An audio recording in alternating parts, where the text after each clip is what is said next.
دوستان خیلی خوش اومدید به ویدیوی جدید دیگه از چنل کیان و قراره امروز یه دست مولتی بازی بکنیم و ببینیم برنده میشیم یا برنده نمیشیم.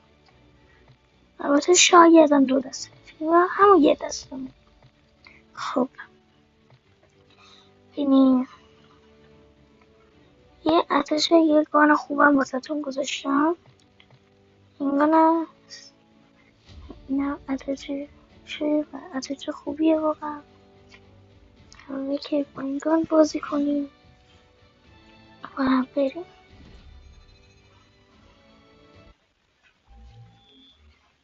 دوستان حدس بزنید که من چند تا کیل میگیرم و چند ما برنده میشیم یا ما برنده نمیشیم. خب بازی شروع شد. بریم ببینیم کی برنده میشه کی برنده نمیشه. حدس بزنید من چند تا کیل میگیرم. بریم که بریم.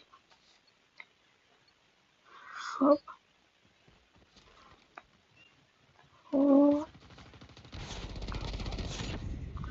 سر دای متیک کشید اینجا زیاده. خب بریم ببینیم چی برم.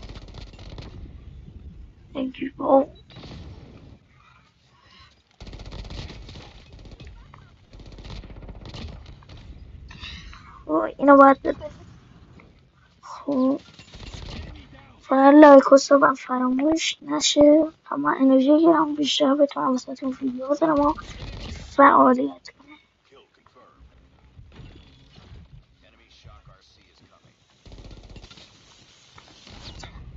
وای سریع اومد گرفت منو زد.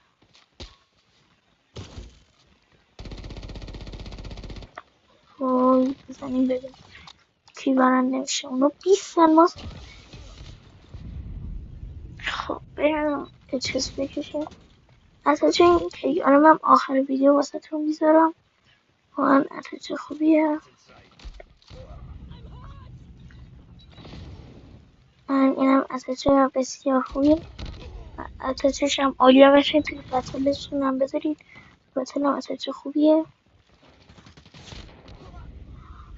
وای 3 نفری ریختن سرم.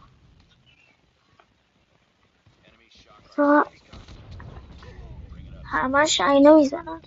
دوستامو باختیم ولی حدس رو توی کامنت ها بزنید ببینیم ما چند تا کیل زدیم. کم زدیم یا یه دست دیگه هم بزنیم.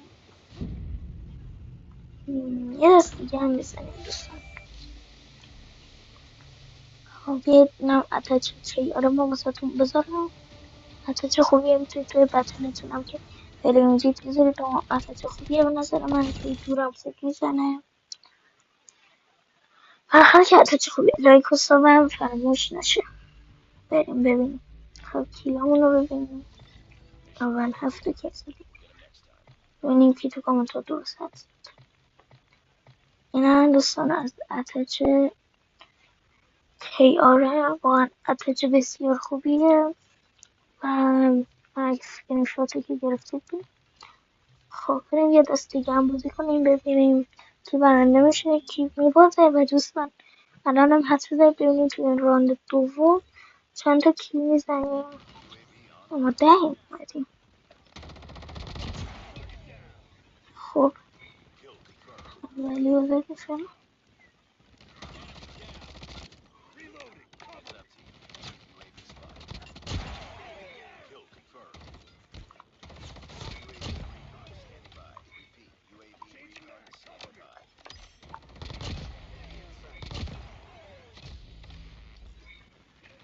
خوب ایوان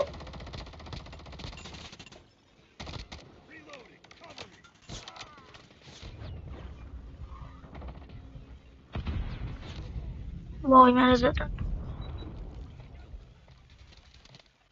خب بریم ببینیم اینو بزنیم.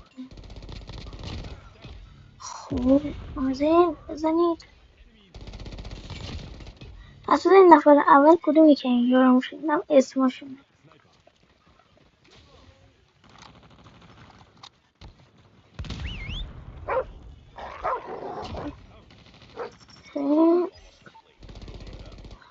نه از اینا که البته یارم زد ما بردیم. خب حرفی درست مسئله برندشه داره که ما بردیم و ببینید من چند تا کیل زدم. نفر اول ایشون شد و از ببین من چند تا لایک میگیرم همین الان توی کامنت سری هست بزنید. خودم هم لایک میکنم که نه یکی گرفتم و منم 9 تا کیل زدم. من یه دونه لایک گرفتم اگه درست زده رانده شده. ممنون که تا اینجا ویدیو با ما همراه بودید و لایک و ساب فراموش نشه.